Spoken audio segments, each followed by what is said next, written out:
Hello viewers, আসসালামু আলাইকুম। The creative ওয়েতে আবারও আপনাদের স্বাগতম।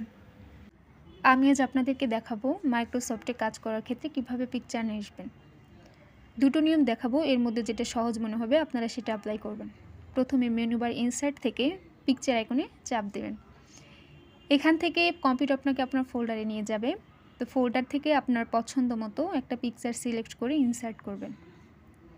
পিকচারটি আপনার মাইক্রোসফট ওয়ার্ডের পেজে শো করলে সিলেক্ট থাকা অবস্থায় এটাকে আপনি প্রয়োজন মতো ছোটো কিংবা বড় করে নিতে পারবেন, বাট এটাকে মুভ করতে পারবেন না, কারণ এটা এখন লক অবস্থায়। এটাকে আনলক করতে হলে মেনু বারে র্যাপ টেক্সট থেকে ইন ফ্রন্ট অফ টেক্সট করতে হবে।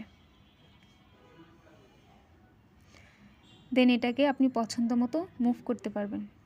এবার পিকচারটি সিলেক্ট থাকা অবস্থায় ক্রপ থেকে ক্রপ টু শেপে চাপ দিলে দেখেন অনেকগুলো শেপ আপনাকে কম্পিউটার শো করাচ্ছে। এখান থেকে আপনার পছন্দ মতো একটি শেপ নিয়ে নেবেন। আমি এখান থেকে আমার পছন্দ শেপটা নিয়ে নিলাম। দেখেন পিকচারটি শেপ অনুযায়ী ক্রপ হয়ে গিয়েছে। আমি এটাকে সার্কেল করে নিচ্ছি। এবার এটাকে একটু মুভ করে রেখে 2 নম্বর নিয়মটা বলছি। এবার ইনসার্টে যে পাশেই দেখেন শেপ আইকন, এখানে চাপ দিলে আগের মতোই আপনাকে বিভিন্ন প্রকার শেপ শো করাবে। এখান থেকে আপনার পছন্দ মতো শেপ নেবেন। আমি রেক্টেঙ্গুলার শেপটা নিয়ে নিচ্ছি। শেপটা নেওয়ার পর উপরে বিভিন্ন ডাটা শো করছে।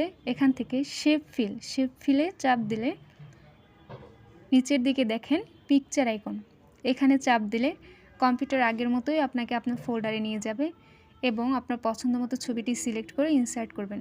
আমি বোঝার সুবিধার্থে সেম ছবি নিচ্ছি। দেখেন আপনার সিলেক্ট করা শেপ অনুযায়ী ছবিটি কিন্তু পেজে চলে আসছে। আমি দুইটা পাশাপাশি রেখে দিচ্ছি। এই হচ্ছে 2টা নিয়ম। আপনাদের যদি ভালো লাগে বা কেউ বুঝতে না পারলে অবশ্যই কমেন্টে জানাবেন। আর পরবর্তী ভিডিওটা পেতে সবার আগে যদি পেতে চান তাহলে অবশ্যই সাবস্ক্রাইব করবেন। ধন্যবাদ।